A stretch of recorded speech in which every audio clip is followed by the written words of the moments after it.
Welcome to today's English listening practice. Today, we have an exciting mystery story called The Whispering Clock.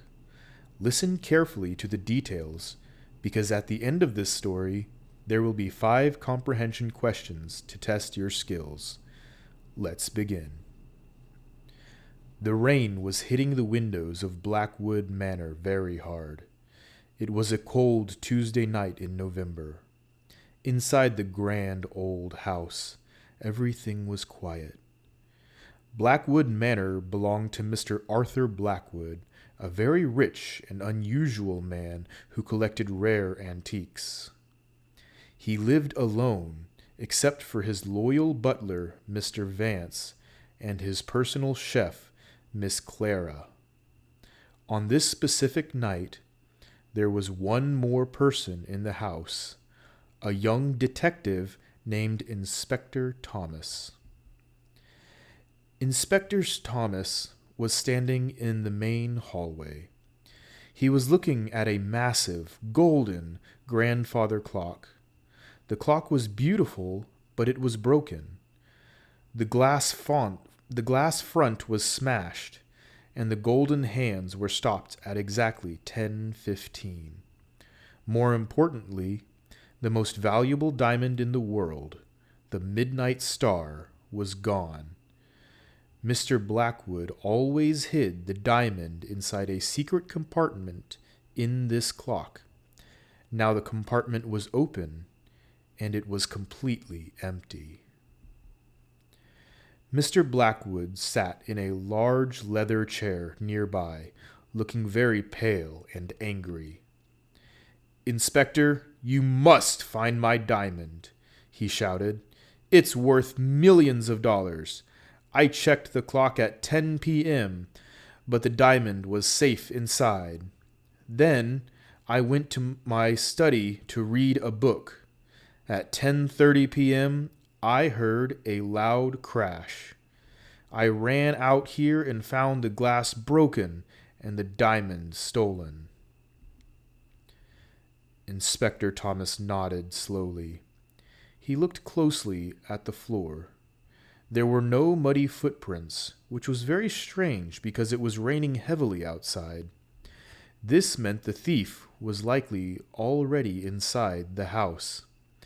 The inspector decided to interview 2 suspects who were working in the Blackwood Manor between 10 o'clock and 10:30. He needed to listen very carefully to their stories. First, the inspector talked to Mr. Vance, the butler. Mr. Vance was an old man wearing a neat black suit. He looked calm, but his hands were shaking slightly. "Where were you at 10:15 p.m., Mr. Vance?" asked the inspector. The butler replied, "I was in the kitchen, sir. I was making hot tea for Mr. Blackwood, just like I do every single night. I did not hear any broken glass because the loud sound of the rain covered it. I only came out when I heard Mr. Blackwood screaming." Next, Inspector Thomas interviewed Miss Clara, the chef. She was wearing a white apron and looked very nervous. "And what were you doing at the time of the theft, Miss Clara?" the inspector asked. Clara crossed her arms tightly. "I was down in the basement storage room," she said quickly. "We needed more flour for tomorrow's breakfast. The basement is very deep underground, so I didn't hear anything at all. When I came upstairs, you were already arriving, Inspector." Finally, Inspector Thomas walked back to the grandfather clock. He examined the broken glass on the floor. Then he looked at the golden hands on the clock, which pointed precisely to 10:15. A small smile appeared on the inspector's face. He realized something very important. The clock was a special antique, but it had a unique feature that the thief did not understand. The inspector gathered everyone into the hallway. The mystery is solved, Inspector Thomas announced confidently. The thief made one critical mistake. They thought they were being clever, but they actually trapped themselves. Mr. Blackwood looked confused. What do you mean, Inspector? The clock stopped at 10:15 because that is when the thief broke the glass and stole the diamond. No, replied Inspector Thomas. The grandfather clock was an exquisite piece of engineering. The glass protects the hands, but the breaking the glass does not stop the gears inside. The only way to stop this specific clock is to turn a hidden key on the back. The thief manually stopped the clock at 10:15 and broke the glass to create a fake alibi. The theft did not happen at 10:15. It happened much earlier. The inspector turned the face to the butler. Mr. Vance, when I arrived, I visited the kitchen. I saw the teapot you claimed you were using at 10:15. The teapot was completely cold, and the stove was not even turned on. You were not making tea. You stole the diamond at 9:45, hid it in your pocket, and then changed the clock hands to 10:15 to make us think you had an alibi.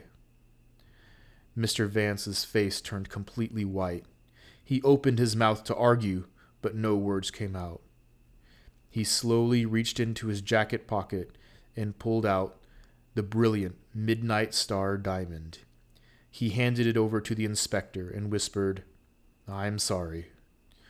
Detective Thomas smiled, took the diamond, and returned it to a very grateful Mr. Blackwood. Once again, attention to detail solved the perfect crime. All right, let's start with the comprehension questions.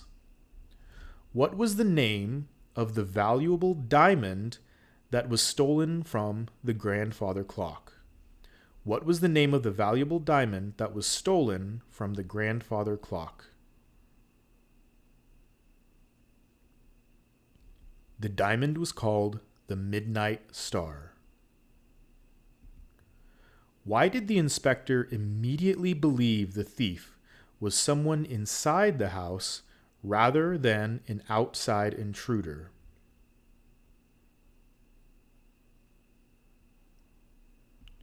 Because it was raining heavily outside, but there were no muddy footprints on the floor inside the hallway. What was Miss Clara, the chef, allegedly doing during the time of the theft?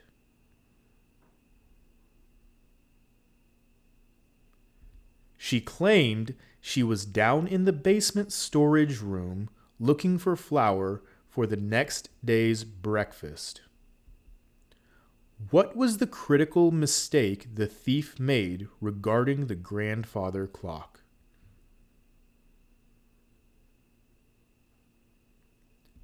The thief thought breaking the glass would stop the clock. However, this clock could only be stopped by turning a key on the back. He manually set it to 10:15 to fake an alibi. What physical piece of evidence in the kitchen proved that Mr. Vance, the butler, was lying? Well, there's the answer. The teapot was completely cold, and the stove was turned off, proving he wasn't making tea at all. How many questions did you get right? Let me know in the comments. Please like and subscribe for more daily English lessons. And as always, thanks for watching.